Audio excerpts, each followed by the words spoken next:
باز دوباره حرفاتو تکرار میکنی،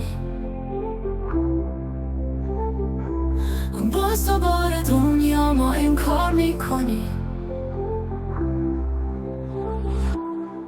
میگی که عاشقی ولی انگار نه انگار، حرفات یه قصه است تهش میشه تکرار. میگی بیقرارمی ولی دوری از من، چشات یه رازه که نمیشه فهمید اصلا. میگی که میمونی اما دلت یه جا دیگه است. میگی که تقصیر منه که عاشق شدم بی حد و مرز. باشه تو راست میگی، من اشتباه کردم، دلمو باختم و رویای تو راه رفتم. من که ساده بودم بازی رو نمیدونستم، حالا که رفتی تازه حرفاتو میفهمم.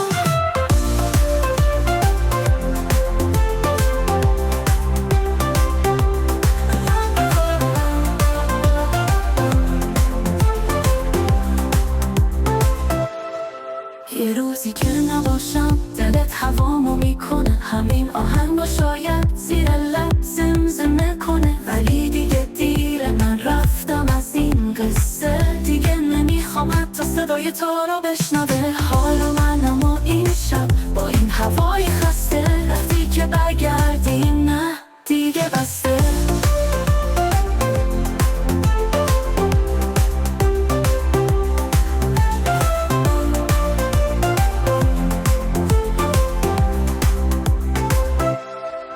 میگی که عاشقی ولی انگار نه انگار، حرفات یه قصه است تهش میشه تکرار. میگی بیقرارمی ولی دوری از من، چشات یه رازه که نمیشه فهمید اصلا. میگی که میمونی اما دلت یه جا دیگه است. میگی که تقصیر منه که عاشق شدم بی حد و مرز.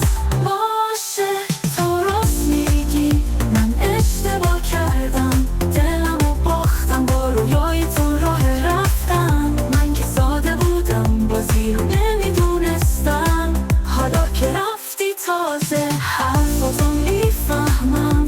یه روزی که نباشم دلت هوامو میکنه، همین آهنگو شاید زیر لب زمزمه کنه.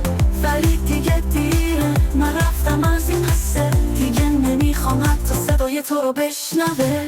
حالا منم و این شب با این هوای خسته، رفتی که برگردی نه دیگه بسته.